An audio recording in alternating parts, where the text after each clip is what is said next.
so much, and it's a great honor to be here with these wonderful speakers on our panel today, as well as looking forward to some future events this evening.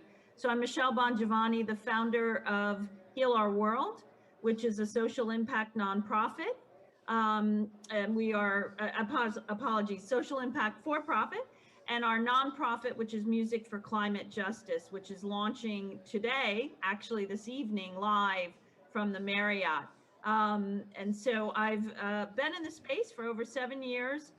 This is really my first COP, so excited to be here, even though remotely, with the team to talk a little bit about the green economy today and some of the great work that everybody in this panel is really doing around those issues. So thank you, and excited to talk more. Thank you, Michele. Thank you so much again for this great opportunity to be here with all of you at COP26. And Peta, Milan, would you like to go ahead next and tell us also where you're calling in from and a little bit about your background and why you're here today? Great, thanks, Emilie. I'm Peta Milan. I'm actually calling in from Portugal, but I'm Australian, as you can hear in my accent. I'm the co-founder and CEO of Jet Group. We specialize in delivering regenerative practice to large corporates and public sector. I'm also the founder of Transcendent Media Capital, which is a company that's developing new methodologies for thematic-based investing into startups and ventures. And I'm also on the International Advisory Board for the World Sustainable Development Forum, and also an associate fellow of the World Academy of Arts and Sciences. And I'm really delighted to be here today. So thank you, Michele, for inviting me. And I'm really looking forward to engaging in some really interesting dialogue around action. Great, thank you so much, Peta. It's such a pleasure to have you joining us here today, and really excited to see where our future partnerships are going to land as we build towards this green and regenerative economy together. Yoshioka, yep. Would you like to give a brief introduction to yourself as the founder of Peaceboat and EcoShip, and tell us a bit why you're here today? Okay. My name is Yoshioka, and I'm from Japan, and I have started this Peaceboat program 1983. And this is a quite unique program because we are chartering the quite big ship, and with 1,000 people, we are continue to global voyage every year, in year 3 times, and visiting the 100 countries.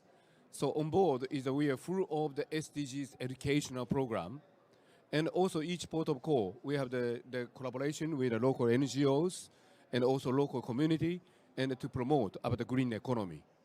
So, and for us, that is something like this ship is a quite important tool to create kind of the sustainable world. So, and now, maybe that later on, my turn to explain about the new project, EcoShip. But anyway, thank you very much. Thank you so much. And I'm also going to be speaking about Peaceboat. As I mentioned, I'm based in New York City as the director of Peaceboat US. So we are both collaborating on the same project. So we're going to be starting with a little bit of an introduction to our organization and how we are contributing also towards creating a more regenerative future and green economy. So maybe we can go ahead and pull up some of the slides to get our presentation started today. We're going to be each speaking for a little bit about our own projects, working towards sustainability, and then we'll be taking some Q&A at the end. So if you have questions, feel free to hold them towards the end, and we'll go around the room. And also for those who are tuning in online. This is being live streamed today, so there are various people watching and tuning in, and we'll be happy to take those questions also from our online portals. Mm-hmm. So yes, as you all know, this event was sponsored by HealRWorld, and also Music for Climate Justice, with a focus on the green economy, working towards the contribution towards a low carbon and resource efficient and socially inclusive economy. Next, please. Here we have actually Peta's presentation. So we're going to start with Peta. If we can zoom her in to start with her first slides, that would be fantastic.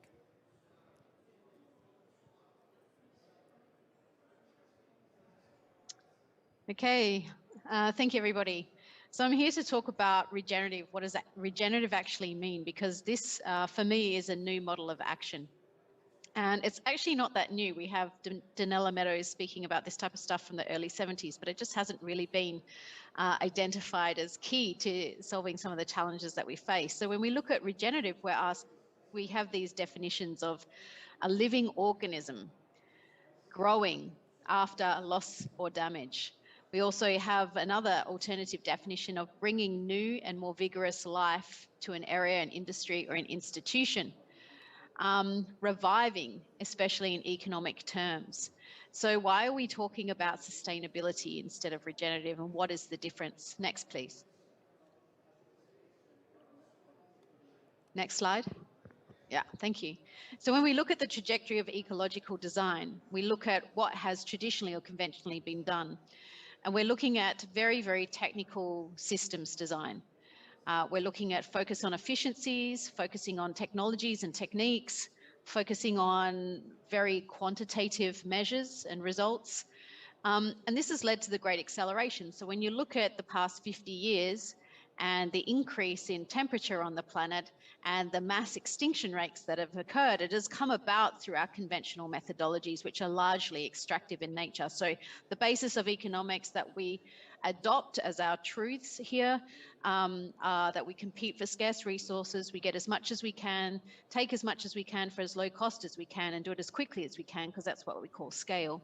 And this has led to this type of degeneration. So green is still a little degenerating, and the reason for that is it's not yet value adding. We're talking about how do we have less carbon? How do we do less emissions? How do we have less waste? And so regenerative is really trying to move us towards a value adding basis, and sustainability is neutral. What are we sustaining? Who's asking that question? Are we trying to sustain practices that create the conditions that are not conducive to the whole of life? Why? So we need to look what is really beyond sustainability. Like, are we trying to sustain business as usual, but without making things worse? I mean, I think some of these bigger questions need to be asked. And then we have restorative. We're starting to move into the regenerative space here, where we're restoring rainforests. We're trying to restore soil, nutritional value, these types of things. And it takes a long time. But regenerative is different because it focuses on how we think. It focuses on understanding ourselves as part of a living, complex system, because we are. But we're taught at school to not really like complexity too much because it's too big and too much. And so we break it down into its parts and pieces and then try to understand it, a bit like a doctor who's a specialist in a heart, but then another doctor who's a specialist with the brain. I might have, a heart arrhythmia. The heart doctor says there's nothing wrong, but it could be an issue with my brain and it's not detected because they don't speak to each other. These types of things. We do this also in business, and we do this also in our lives. So regenerative starts to look at living systems design. It starts to identify simplicity through the patterns that we can identify. It focuses on effectiveness, and this is a really important distinction that I'll talk about. And some of the measures are more qualitative. So could you move to the next slide, please? So what is not effective action? I really like this picture because it reminds me of the French knights from the Monty Python movie, the Holy Grail, where they're standing behind the wall and they're throwing things at the other knights. And we find this in business, but we also find this with investors as well. No, I'm not going to invest. I only invest in technology. No, I'm only investing in green, sustainable energy. No, I don't understand media. Media has no value, and all these kinds of things. And when we work within organizations, we see this a lot because Jet has a very strong technology arm of our business where we support our clients too. And we find that business doesn't understand technology, or IT, and IT doesn't understand business, and all these fragmentations happen. So what's the impact of all of this siloed, fragmented mentality that we've been taught to see things through? Next slide, please. So we see that these are global statistics. 75% of investments made by venture capitalists fail. But what does that mean in real terms? There was 300 billion spent by the end of 2020 in venture capital. Between 70 to 90% of mergers and acquisitions fail. The deals surpassed 4.3 trillion as of October this year. It's expected to exceed 6 trillion by the end of the year. 70% of change management programs fail. Financial institutions are spending on average 14% of their annual operating costs on change management processes. And 73% of digital transformation processes fail to deliver value. And that spending will catapult to over 6.8 trillion by 2023. That's the expectation. So for those of us who don't like waste, that's really sad. It's a lot of wasted money, right, on things that fail to deliver. And so when you look at the fragmentation and the fight that we have, the biggest climate impact is coming from industry. It's coming from the corporate world. Yet we're so protective about doing things the way we've always done them, best practices.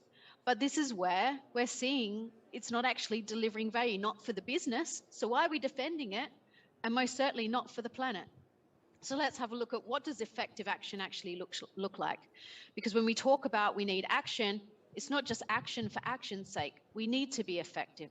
Next slide, please. So when I'm borrowing this from Donella Meadows. So she identified back in the early 2000s leverage points across a system. If we're looking at systemic transformation, this is what we need to mitigate our climate crisis, not just small tactical interventions, right? And so when we're looking at the scale, this is not super linear, right? Because obviously in a regenerative system, you always look at something in its own context.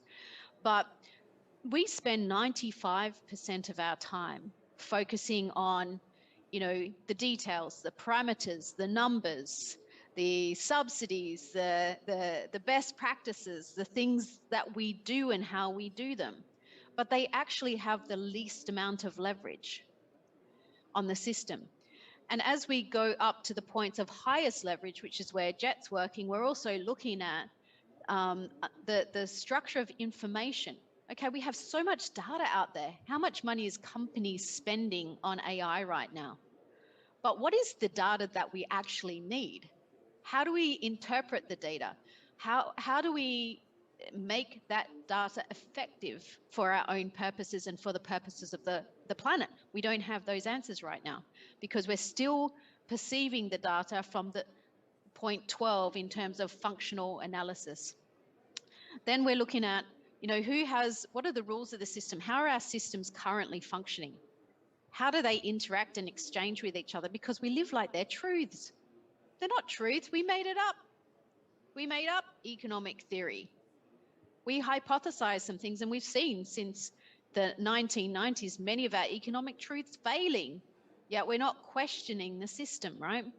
And then we look at the structure, and the power to add, change, or evolve, or self-organize the system, and this is fundamentally important.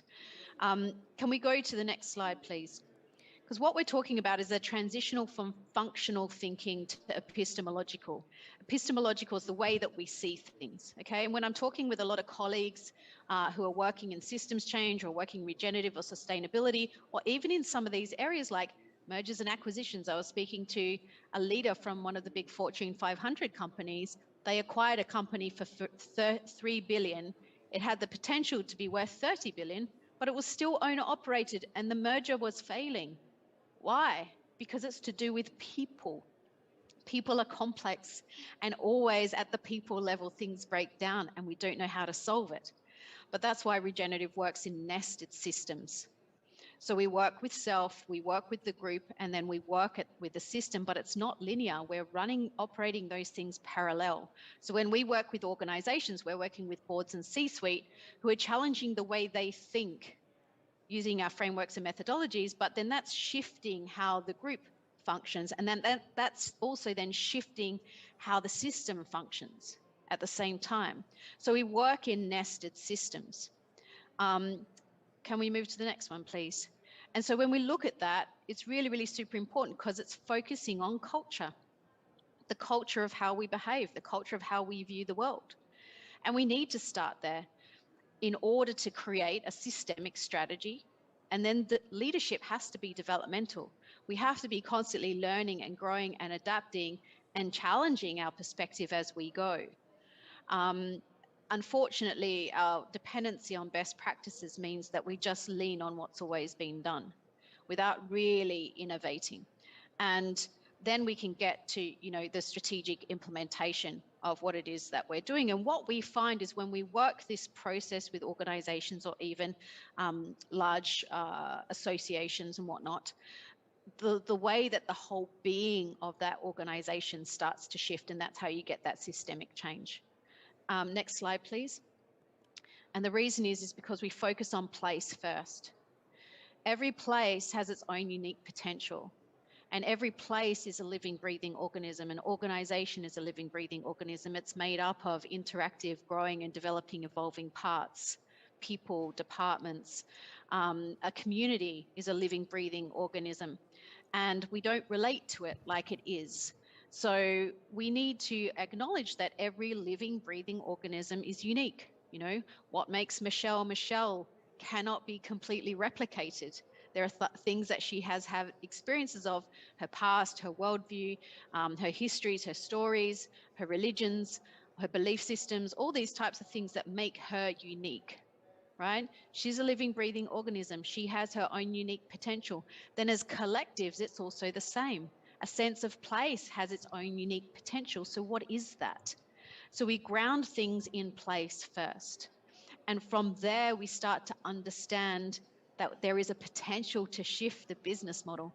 So many of my colleagues have been working for 20 years in carbon credit trading. This hasn't shifted anything. All we've done is commoditized carbon. It hasn't accelerated a green transition. It's regulators that are coming in now and bashing down doors that are making people do things differently. So what we need is not more of these types of economic structures that are more of the same. We need to shift our business models. And from there, real innovation can happen, like really thinking outside the square. And that's when finally we get to those tactical interventions that, you know, back on the leverage point slide I showed you, which is where we spend 95% of our time. We do that further downstream, and we get there by coming from a totally different context. So I think that's the end, if I remember rightly. Next slide, please. Yeah, it's the end. So that's, I really wanted to talk today about action. We're here for action. The time for talking is over. But I think we need to ask ourselves, what kind of action? What action's actually going to be effective? Because doing for the sake of doing will not help the transition. Thank you. Thank you, Peta, for that wonderful presentation. And I really loved what you said about, community-centric action. It's so important to look at the communities around us and to find what is the most appropriate action, what is most related to their place and purpose, and how we can support each other towards building a more sustainable future. So I think that links really nicely also into our next presentation. So thank you for that great introduction and background on how we can work together. So let's give a round of applause for Peta. Thank you. Thank you for being here. Great, and if we can just go ahead and pull up the next slide, please. We'll go ahead into explaining a little bit about also one of our partners, who is the Blue Planet Alliance. And although they're not here in this venue today, we will be seeing them later this afternoon at the Marriott Hotel. And we have this event right here featured on the screen that shows the great title and enthusiastic explanation that we are doing this. And the reason why the name We Are Doing This came about is because the Blue Planet Alliance has been working towards promoting 100% renewable energy. The Blue Planet Foundation, first of all, was started in Hawaii, and they worked to create the first mandate to have Hawaii reach 100% renewable energy by 2045. And they reached that through community efforts, through NGOs, through private-public partnerships, and working with local government officials. And once they reached that mandate, they thought, not only can Hawaii be an example of how we can reach solar and wind energy to be the main resource and work towards 100% renewables, but they also want to help other island nations and other communities to follow suit. So after Hawaii, California was the next state to declare that they're working towards 100% renewables. And this evening, and also in the afternoon, we're going to be having talks and presentations at the Marriott Hotel, followed by a reception where they'll be speaking with various government officials and recognizing those governments who are working towards now the 2045 target of reaching 100% renewable energy. So that even though many of us are understanding that governments are finding it difficult to sometimes come to those decisions and partnerships that are actually making the strides towards renewables, they are saying that we are doing this. We are making those strides, and everyone here at COP is here because we care, and we have initiatives that are working towards the same goals. So together we can make that impact. And this event is sponsored by Music for Climate Justice, EarthX, and Blue Planet Alliance. And we'll be working together this afternoon and evening. I invite all of you to join us there to learn about what we are doing to achieve that 100% renewable energy target. So we look forward to that today. So if we can, we'll go ahead to the next one. And this will be a short presentation by video, I believe. So we'll see if this can come up on the screen.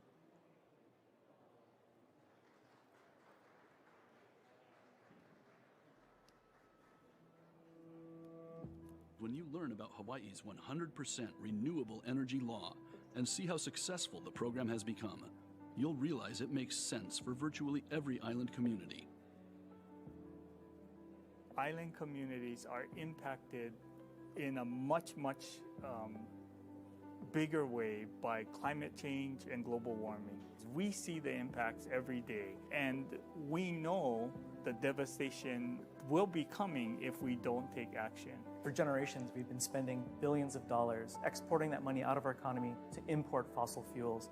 I think the biggest thing we faced trying to pass a 100% clean energy mandate was that people didn't believe that it was possible. We thought it was impossible. Remember that Hawaii was the most dependent state in the country on imported fossil fuel. It just didn't make any sense to agree to a 100% renewable commitment. Nobody makes a decision like this on their own. So everybody said we couldn't do it. But I've never believed in obstacles that couldn't be overcome. And we, as human beings, have always overcome obstacles. When Henk and I first met each other, and I was first introduced to Blue Planet, my initial reaction was, what is he talking about, right? Who is this guy pushing 100% renewables and we have to get off of fossil fuel faster? And there was definitely some early headbutting. No one had really analyzed a 100% clean energy scenario in Hawaii.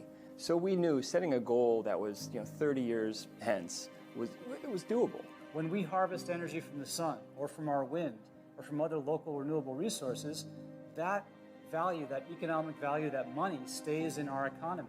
What we found when we actually did it was that the economic benefits were far greater than we ever imagined. It took us 3 years of introducing bills to actually get 100% clean energy bill passed. And there was definitely resistance. After years of effort, the breakthrough came in 2015. The last state became the first state to commit to 100% clean energy. This morning, the governor signed a law requiring all of Hawaii's electricity to be produced from renewable energy sources by the year 2045. Supporters say it could take some getting used to, but it will save customers millions of dollars in the long run. As an electrical engineer, I knew that we would have the technology available. The 100% law was really a game changer for Hawaii. And we're able to achieve it at a price far less than business as usual and at a rate that's faster than anyone anticipated. Today we're way ahead of our goals for reaching 100% clean energy, and we're going to do it at cost savings of billions and billions of dollars for local residents. So what was really exciting was others quickly followed. 3 short years after Hawaii adopted its 100% clean energy law, California followed suit.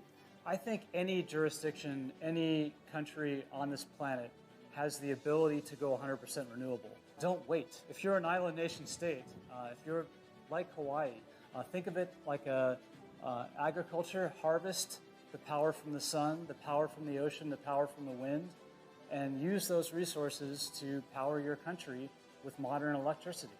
When you're comparing it to like a diesel-fired energy system, it's not too hard to actually beat that from an economic perspective. We are actually seeing combinations of new technologies that are more cost-effective than our fossil fuel plants. We're improving the environment, saving the planet, and reducing the cost of energy here all at the same time. And I'm committed to helping each and every one of you find the same path. In 2007, I started the Blue Planet Foundation to end the use of carbon-based fuels starting in Hawaii. Today, I'm starting the Blue Planet Alliance in New York to do the same thing, but for the rest of the planet. Because the problems that we have to solve are worldwide problems, not just problems of Hawaii. Renewable energy technology is here now. ready to provide power for island communities 24 hours a day, 365 days a year, without burning a drop of fossil fuel. If you can accomplish your area, your island, your city to go 100% renewable energy, that will be your legacy. And your children and your grandchildren in the future, they will thank you. This is something that you can do for them.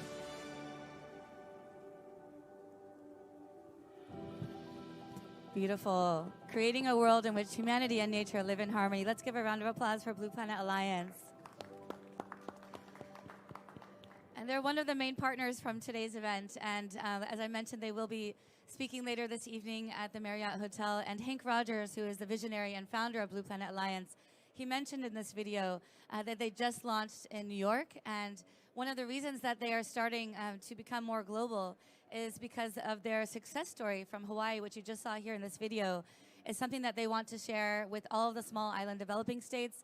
So they'll be working very closely with all the ambassadors who are to the permanent missions at the United Nations based in New York, and helping to not only export their technology of solar and wind energy, but also ideas and grassroots organizations that can work together to help islands achieve this 100% renewable energy initiative by 2045. So we're really pleased to work with them and to support this initiative also from Peace Boat.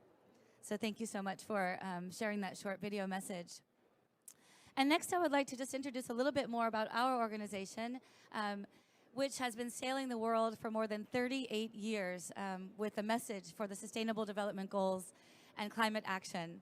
This is the Peace Boat ship, which has been now carrying more than 1,000 participants on board, visiting 20 countries every 3 months. Our main headquarters is based in Tokyo, Japan, which is where Yoshioka is also based. And as I mentioned, I'm based in New York. I also have my colleague Jasna, who is here from Zurich, Switzerland. And we have various volunteers and staff members working with us all around the world to make these global voyages take place. So as we travel, we are working with nonprofit organizations, NGO leaders, youth, indigenous communities, and also the private sector, as well as governments in each of the communities that we visit. And you can see here there are 3 different lines on this map. Starting from Japan, the red line follows more of a northern hemisphere voyage and goes up into the Suez Canal, Mediterranean, and into the fjords up in Norway and Finland, for example, and crosses through the Panama Canal.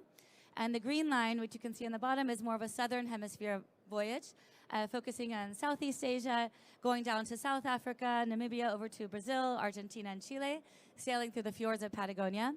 And each of these voyages, as I mentioned, we're visiting around 20 countries, so 20 different coastal communities that we're engaging with to support their initiatives and to learn more about how we can work together to achieve a more sustainable world. On board the ship, we have guest speakers who give lectures and workshops about so many important topics. And as Peace Boat has now been sailing for, as I mentioned, also 38 years, we've taken so many guest speakers on board to share their messages for peace and sustainability. And we also serve as an NGO. We are a nonprofit organization that's based in New York, but also a social business in Japan. So when we think about the green economy, we also think about how can businesses be more inclusive? How can we also highlight the different themes that our partners want to talk about in their communities and bring those into the business aspects? Peace Boat now also sails with the Nobel Peace Prize on board. We are part of the steering committee of ICAN, which is the International Campaign to Abolish Nuclear Weapons, which received the 2017 Nobel Peace Prize. And so we sail with that Peace Prize on board. And you can see here that we visit more than 100 ports in more than 80 countries. So we're quite an international organization, and we're always striving to achieve more each and every year.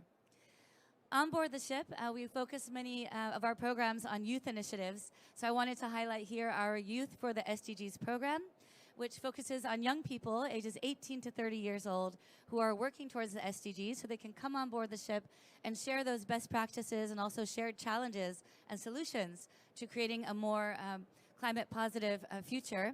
And just in this photo on the left here, Sylvia Cantu, I'll just highlight her because she's here at COP right now. She's from Mexico.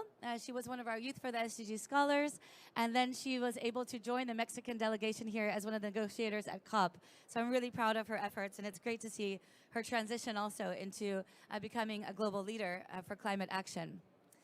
Peace Boat sails with the SDGs logo on the hull of our ship, And all of our Youth for the SDGs scholars, when they join us, they really choose which SDGs are important to them and what are the actions that they're going to take into making those SDGs become reality. And so with that, I'd like to show a short video about what Peaceboat is doing now for the Sustainable Development Goals.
Thank you. I hope that gave you a brief overview that Peaceboat is working on all of the 17 Sustainable Development Goals. And as we use our ship as a venue for education and raising awareness and also building those partnerships, for us, SDG 17 is incredibly important because without partnerships, nothing is possible. And that's one of the reasons why we're here at COP, is to continue to build those partnerships. So we do look forward to meeting all of you during the Q&A session and learning about what you're doing also for the SDGs and seeing how we can collaborate together. And with that, I would like to pass the microphone over to Yoshioka Tatsuya, the founder of Peaceboat, so he can introduce a bit more about EcoShip and Peaceboat's transition to a more sustainable future for the business and also for our organization. Thank you, Emilie. So again, thank you very much for coming here and to joining this session. And briefly, I hope that you can understand the Peaceboat activity and so on. But I have started this program when I was 23 years old, when I was very young and a student. And I really feel in my life that the encouragement to the young people is very important, I think. Otherwise, that there is no core of the energy to change this world in a sustainable direction. I really believe so. So, and this, the Peaceboat cruise, the Peaceboat voyage is one of the method of that. So, but unfortunately, our ship is not completely clean ship. Passenger ship is, have to use the fossil fuel now. So that is a huge, the frustration. Why we have to use this ship? But it is no ship in the world still. That is, of course, a small ship is okay, but several hundred people's the voyage is if we would like to organize such kind of the educational voyage, we really need the kind of innovative ship.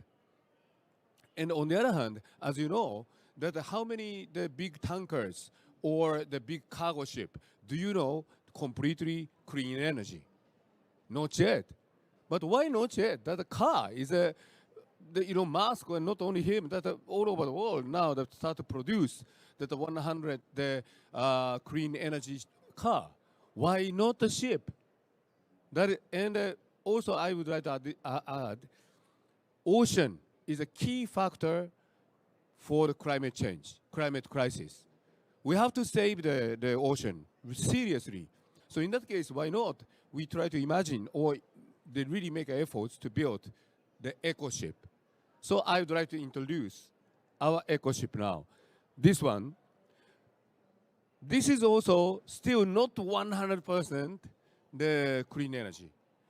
But this future and this image is, I really believe, start to create of the we can do to create the really 100% renewable energy ship and ocean transportation. This is a solar. This is not joke. Huh? We are spending the 7 years. That is already very the real design and engineering test we are doing. So at any time we can start to the build. That is the situation. So maybe we prepare the video. Okay. Anyway, the little bit. Let me explain about that. And one of the quite important point is this sail, the 10 sail, but this is also solar panel. The wind power to utilize the wind power and at the same time the solar power. Next, please. Oh, this one next. Okay. Anyway, that's and also that's a integrate of the more nature on the ship.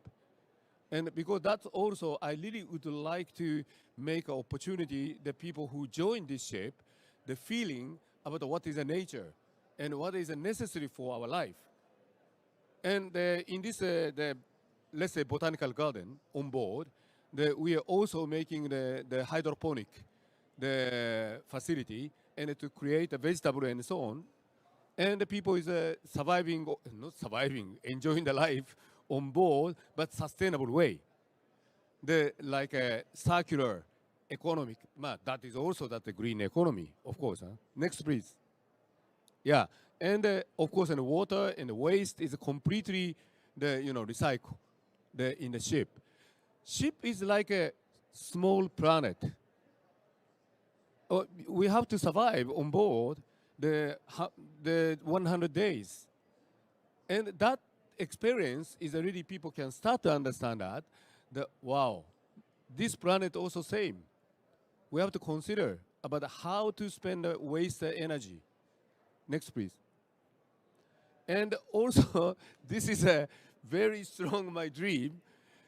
I think COP conference should not be here, should not be on land. They should be on board and feel the nature and atmosphere and ocean and start to discuss about how to save this planet. I think that is a very necessary. That is something like we really need. We have to now start the kind of really start to feel this planet crisis and discuss and find a solution. So, and that's why my dream is the COP-X is on board. Okay, and the video. Okay. No, not video. Okay, next please. Video.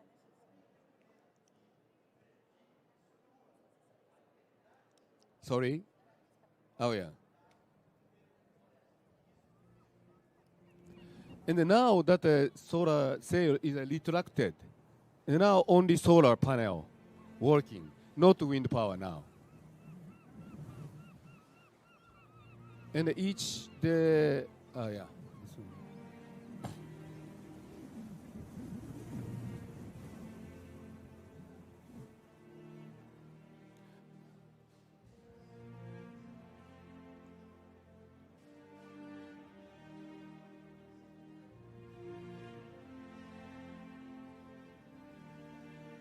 This is an olive tree. Peace boat is a symbol of the peace. So an olive tree is a symbol of the peace.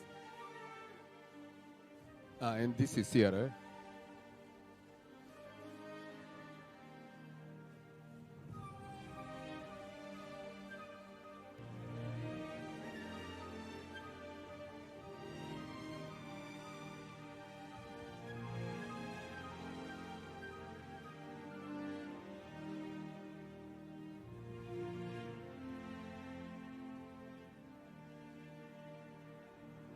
And also that this sports area is a kinetic floor, and by basketball you can create energy, electric energy.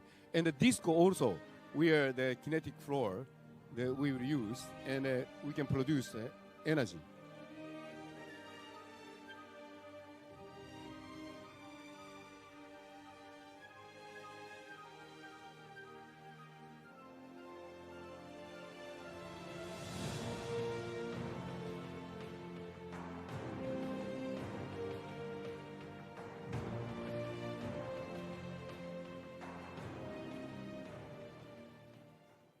Thank you. I hope you like this ship. And also, at the end, I really would like to emphasize that we will organize a 3 times world cruise by this ship. That is the plan. So it means that is 100 countries we can visit every year by this ship. So, and I really consider about that kind of the awareness raising effect. That is, if this ship is coming in the port or your city, the people can start to understand that, wow, and wow, this kind of thing is possible. So why not? We can make more efforts about that. So anyway, that is, I really hope that this ship can be the game changer very soon. Thank you. Thank you, Yoshioka. Thank you so much for introducing EcoShip. Raise your hand if you'd like to join us for COP on the EcoShip in the future. All right. Well, we'd love to have you all on board. Thank you. For me, too, it's a dream to sail on the EcoShip, really promoting and embodying the message of sustainability as a flagship for the SDGs. So we look forward to partnering with all of you and really building this together. Not only will the EcoShip be the vessel for Peace Boat's activities, but it's a convening space for conferences and workshops and education for all of your organizations and businesses and the activities that you all are working so hard to bring to light here at COP. We hope that we can also share those through our ship around the world. So I would like to also talk about now Michele's project of HealRWorld, which she also has been excited to bring to the Peace Boat in the future. So if we can bring Michele back in by Zoom, I'd love to have her talk a little bit about music for climate justice and her goals here at COP. Thank you, Michele. Thank you, Emilie. So number one, Yoshioka, I think my dream would be to be on the Peace Boat for the next COP for sure. I think many of us would dream to be on that Peace Boat. Yeah. Beautiful presentation by both of all three of you. So I'm really honored to be here today and talk to you a little bit about the work that I'm doing since having left corporate America and in sort of the financial sector. I really wanted to use my background to make a difference. And so I've always been in innovation. I admire a lot what Henk said, which is that, and if anyone tells me it can't be done, I'm going to find a way to do it. And that's probably more of an incentive than anything. And so what I'm here to talk about are a couple of our programs. First and foremost, HealRWorld.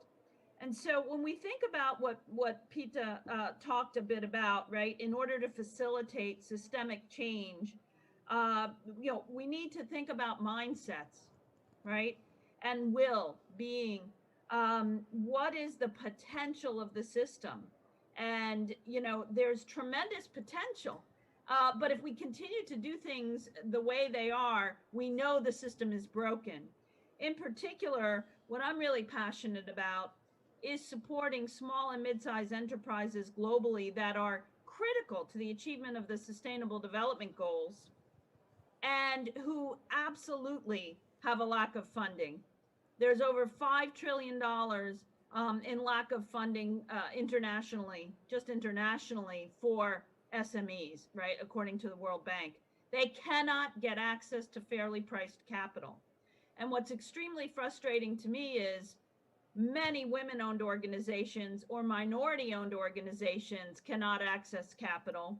And then if you add on the layer of them being in the impact space, there becomes another layer, as Peta very well articulated earlier with investors, right? So there's this, well, this doesn't fit into my box here, and this doesn't fit there. Oh, and you're women-owned or you're minority-owned, you're getting 2%, less than 2% of venture capital funding. So I am here to change that if I can, in any way that I can, and to showcase those businesses who are committed to the SDGs and to our planet.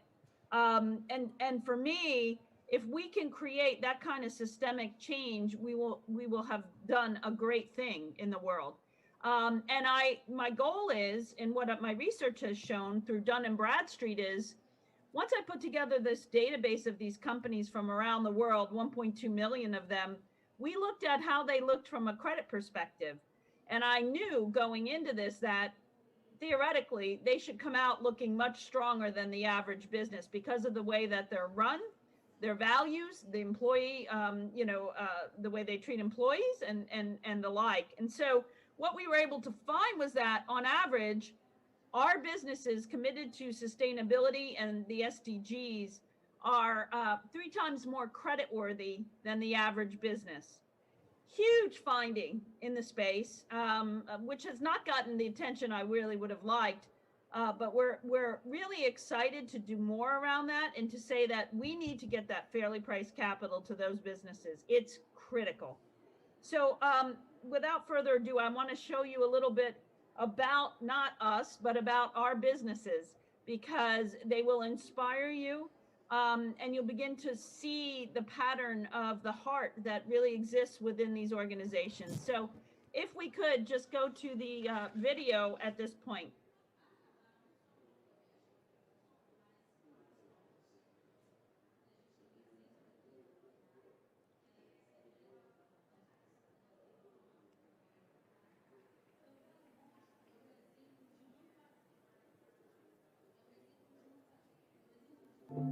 The world is calling out for help.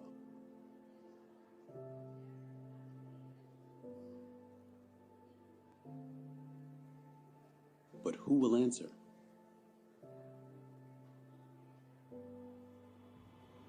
What can I do? What can I do? What can I do? What can I do? Imagine. We're really trying to make an effort within the communities. So that's been a huge spirit behind what we've done at Indigenous and a lot of the work that we've done here in Peru.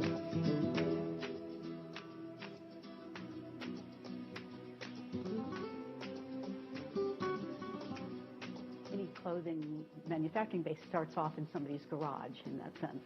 You know, and I use the term sometimes urban garage. There are group leaders in knitting teams that actually renovate a room in their house or use their garage for the knitters to work in, and that is, in a sense, their factory. When you are a poor people, you need to work, but also you have children, you have your family, and it's very difficult to deal, you know, with these two things. Keeping this as a model, you know, all the cases that we could help to grow in their own houses and to begin their own businesses went very well. One machine, then the second machine, then the third machine, you know. So we are seeing clearly that this model is working very well. I'm at Mayorga Coffee in Rockville, and the CEO of the company, Martin Mayorga, is different than your average CEO. He's not in it just to make money. He wants to make a difference in the lives of Latin American farmers. You know, what we do for our family, we'd like to do for our consumers. Yeah, we put a lot of time and energy in sourcing, you know, products and food and ingredients for our family. Those that have like vitality, energy, life in them. And it's beautiful to be here in places like the Sacred Valley, Machu Picchu, where that type of energy and life is, and pride is put into everything that they do, everything that they grow, from their crops all the way to their land, to the love of the environment, the mountains. There's a lot of love and respect in this area. Our mission from the get-go was to create livelihoods for Indigenous farmers and to work with Indigenous communities to source native products and share those with communities up in the United States. But more importantly, that we really think not just about the whole systems and needs of the farmers and the ecosystems they're a part of, but also about what the future could look like. Overfishing and its associated environmental and social impacts is perhaps the biggest sustainability challenge we face after climate change. Restaurants have got to start looking at MSC because they can keep small fisheries like this going for years to come. I work for RMIT University Vietnam. We have over 5,000 students and staff, most commuting on gas motorbikes every day. Imagine the difference if people rode clean, quiet, zero tailpipe emissions electric scooters. At RMIT, we are developing an electric scooter share program that will allow access to environmentally friendly transportation for students and staff. I wanted to change my life, and I didn't know where to start or where to go. I didn't even know right down the street was the Grayston Bakery. I knew it was there, it was just that they gave me the opportunity. Since I've been at Grayson, I changed. I did a 360 on my life. I got 3 bank accounts. To me, it ain't all about the money. It's about being a man and doing the right thing. Imagine the impact your decisions can have when you choose consciously. What can I do? What can I do? What can I do? Support our sustainable business network of companies committed to people, planet, and profit. Help ignite a global movement by voting with your dollars. Imagine that together we can heal our world with every purchase. By combining best-of-breed technology drivers to create the greatest social impact. That gives sustainable small businesses from around the world a platform to tell their stories through a community that unites shoppers, investors, sustainable SMEs, and corporates in a mission to support people, planet, and profit, helping to transform the multi-trillion-dollar global e-commerce market into a force for good. Imagine a social impact community like no other. Imagine Heal Our World. The world is calling out for help. The answer must come from all of us.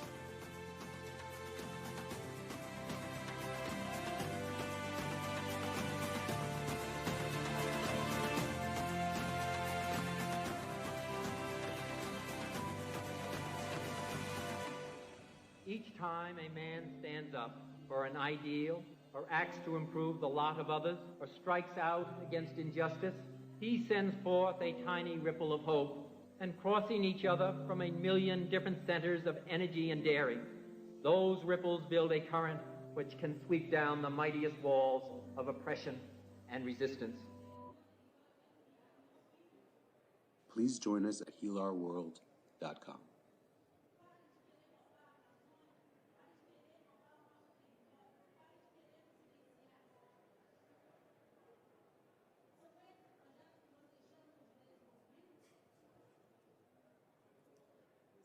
So thank you. Next slide, please. And I'm going to just take you through a great example of just being present digitally with this platform.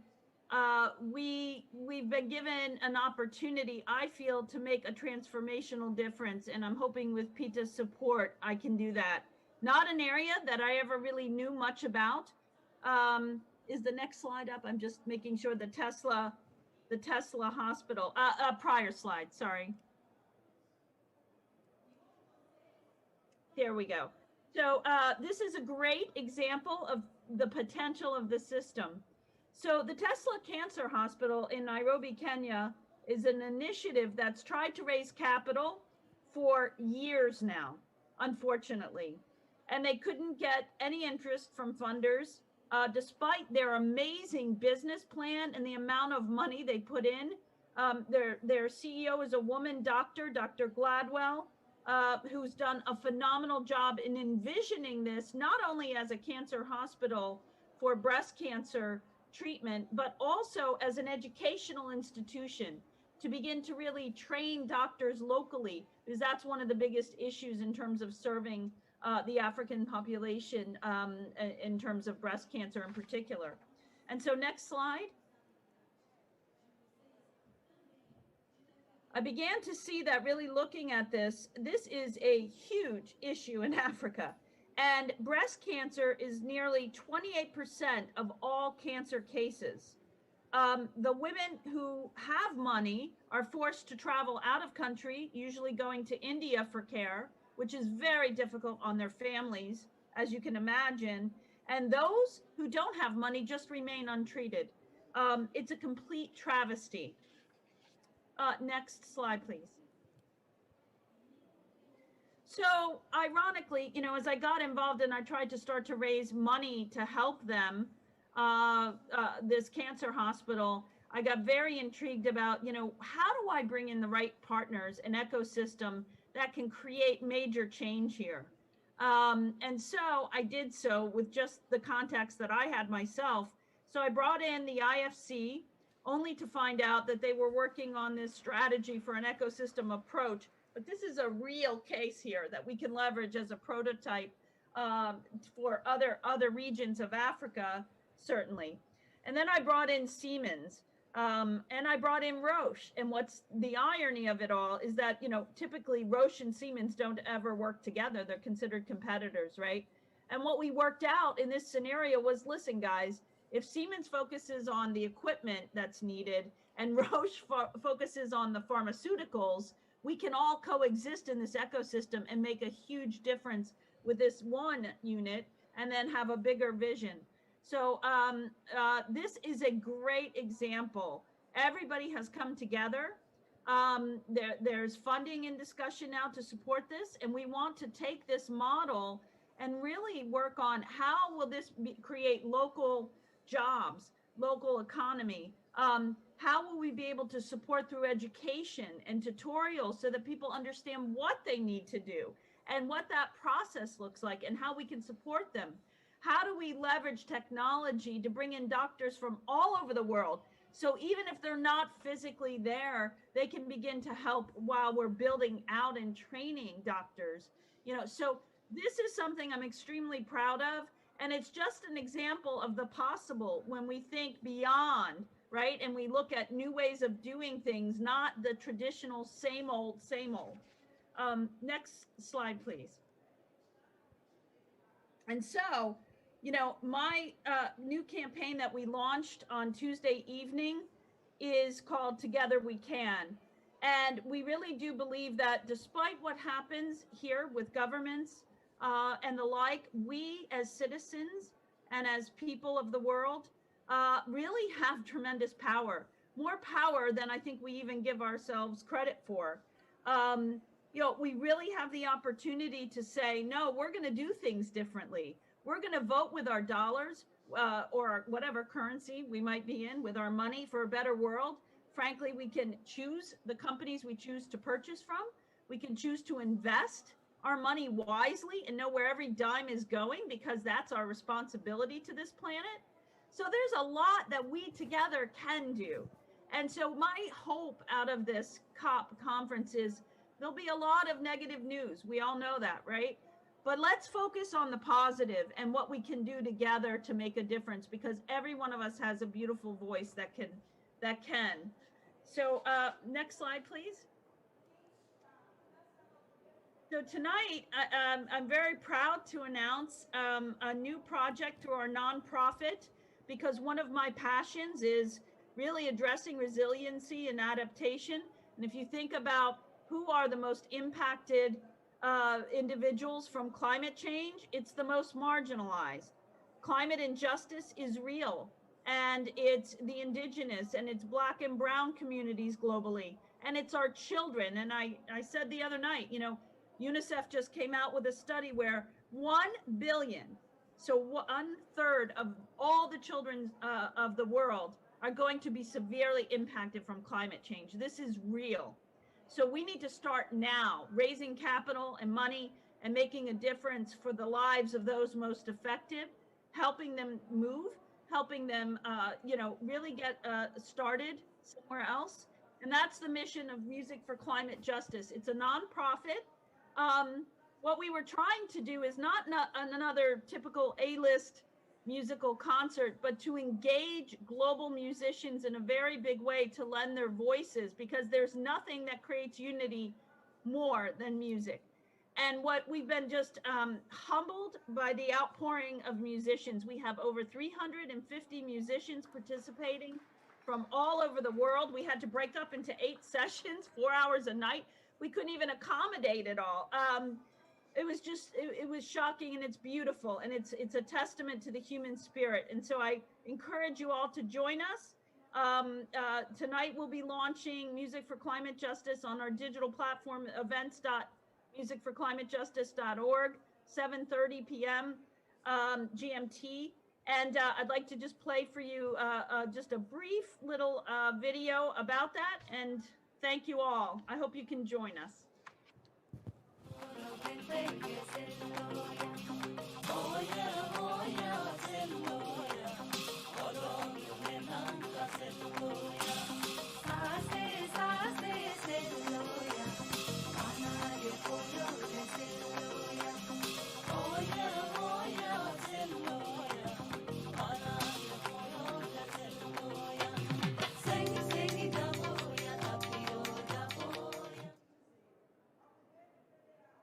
very much. Thank you. Thank you, Michele.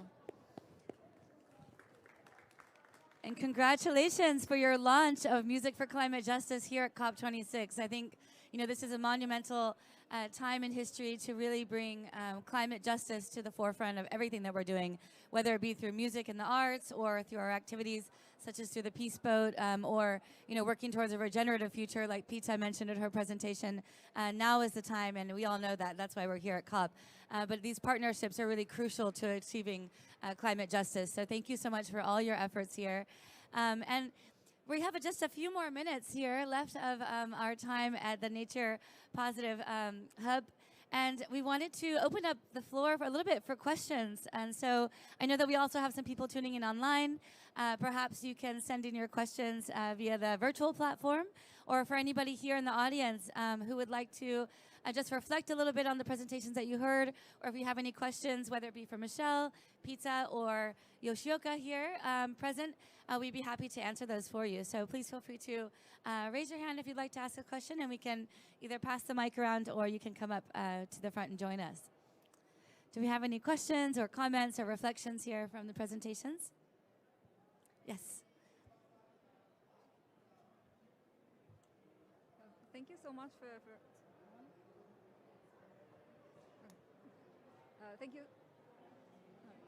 thank you so much for all of these presentations. I have a question for Peta. So I was just wondering, with this innovation in how we're investing in new ideas and solutions, do you have any suggestions for what universities can do to really support that process? Because I know that Yoshioka mentioned that he started the idea when he was in college, and so I'd love to just hear some thoughts about how we can integrate this into what educational institutions are doing. Thank you. Yeah, thank you for your question. It's a great question. We are looking at how this type of regenerative work can factor into education more powerfully. I'm noticing my son, who is 18 and studying economics and really struggling with the material, not because the material is hard, but because it feels a little anti-intuitive to him in terms of how the world works. So I think, to really be able to engage students in dialogue, and each country will be different, right, depending on where the university is. So we would really look at what is unique about the place and start engaging students actively in workshops that are regenerative in nature, that enable them to start innovating, understanding their unique potential of place, and looking at what can then be developed out of those workshops for them, which will inspire them into new careers or into new, bring in new innovation to the market and whatnot. And if we're able to do that, one of the areas that I'm shifting the idea of investing is to shift it out of sectors and industries or projects even, and start looking at themes. So with TMC, we've broken up into 4 core themes, which is Earth, Youth, Peace, Security, and Stability, and Gender. And then we map all the leverage points across those systems through extensive stakeholder engagement. And obviously it's a co-evolving process, right? We learn more, things change, we understand more, there's more inputs and outputs. But what we can do is we can then start driving capital towards themes.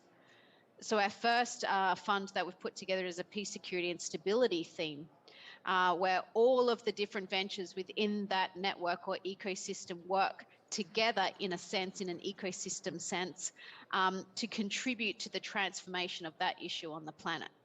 And so if we can start shifting how we think about things out of these silos and start developing more multidisciplinary courses at school, more multidisciplinary projects at school, start using some regenerative models and practice, and start looking at things interrelationally, we start really building that intelligence back again that we have intuitively but has kind of been schooled out of us, post-industrial revolution, to start really engaging with environments more powerfully, our own and others.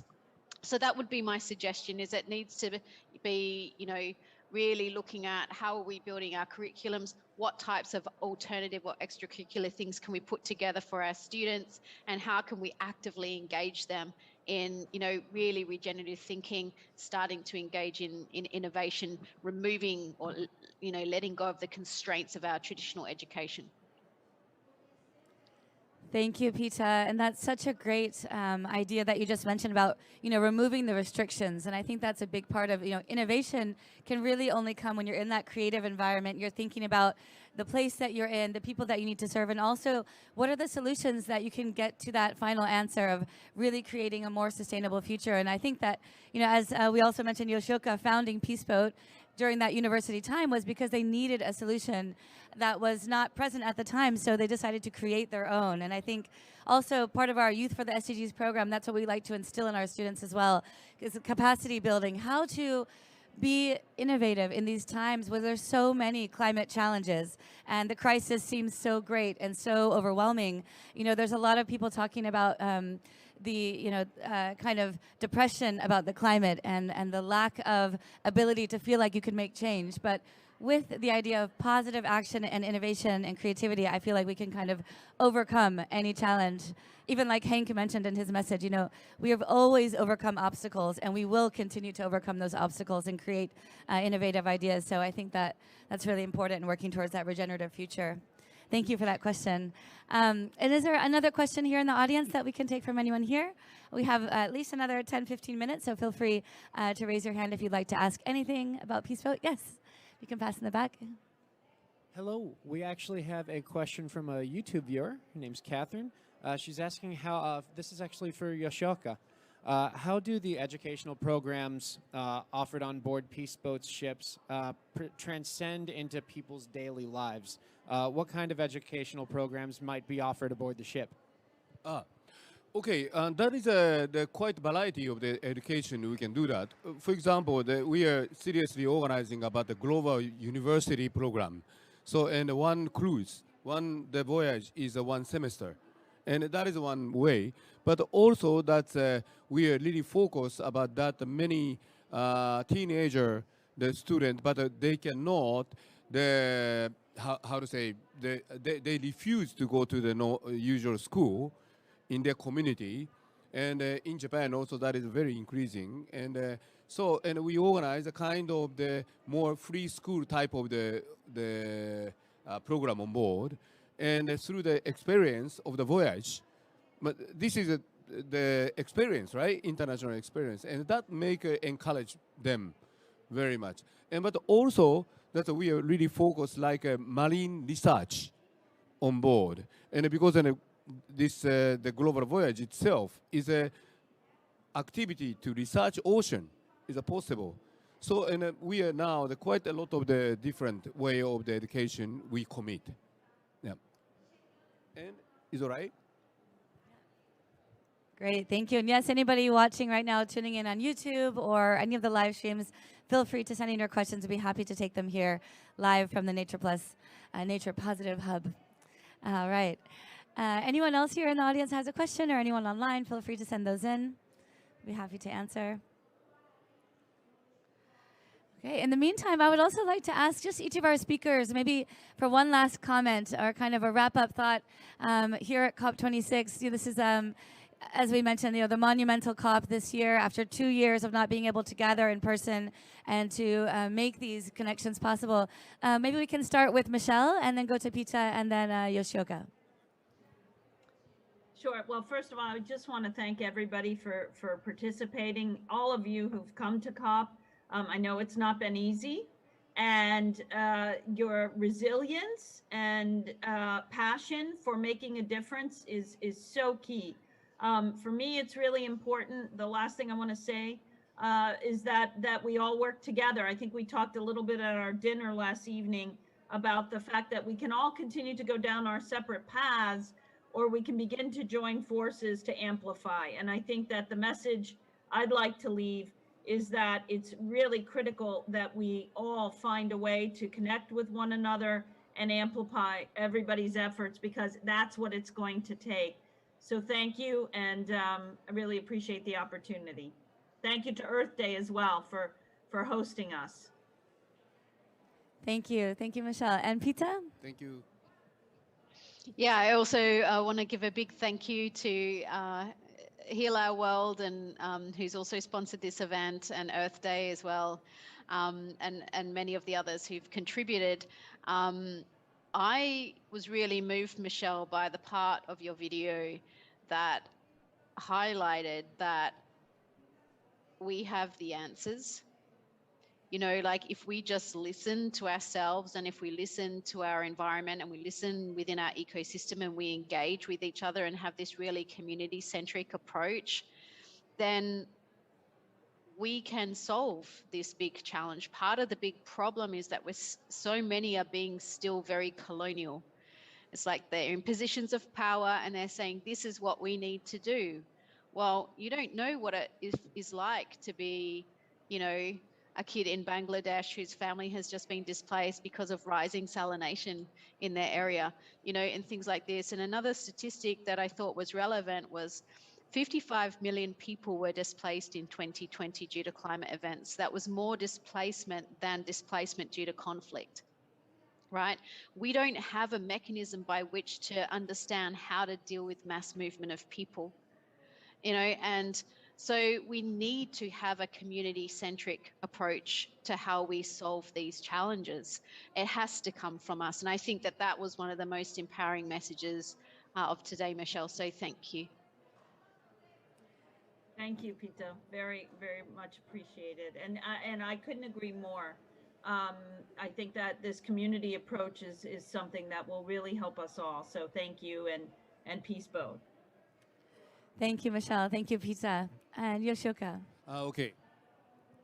As also our organization, Peace Boat, is of course a peace organization, and we are really honored that we received the Nobel Peace Prize that as a part of the ICAN International campaign for the ban nuclear weapon, and we really would like to emphasize also Michele said the financial issue also, but how much expenditure for the military, the huge amount of the military expenditure, the spending in the world. Why we cannot utilize that some percentage of that military expenditure to the climate action and also renewable energy investment, and why not? And the military exercise is always create the kind of the huge amount of the greenhouse gas also. I think that is now we have to shift this way of the spending the money from the military to the sustainable world. I really would like to emphasize that things. And the last point is our friend, the Christiana Figueres. She's the executive director of the Paris Agreement at that time. She always saying, we need stubborn optimism. Stubborn optimism. I love that word. So always we have to keep this optimism and to go forward and spend the energy to create better world. Thank you very much. Thank you, Yoshioka. And yes, I hope that this talk today has inspired all of you and created a little bit more hope, a little bit more positive action that we can take for our future, and working towards that green economy and really creating an inclusive society that improves human well-being, that builds on social equity and reduces environmental risks, and that we can also create a world where humanity and nature live in harmony together.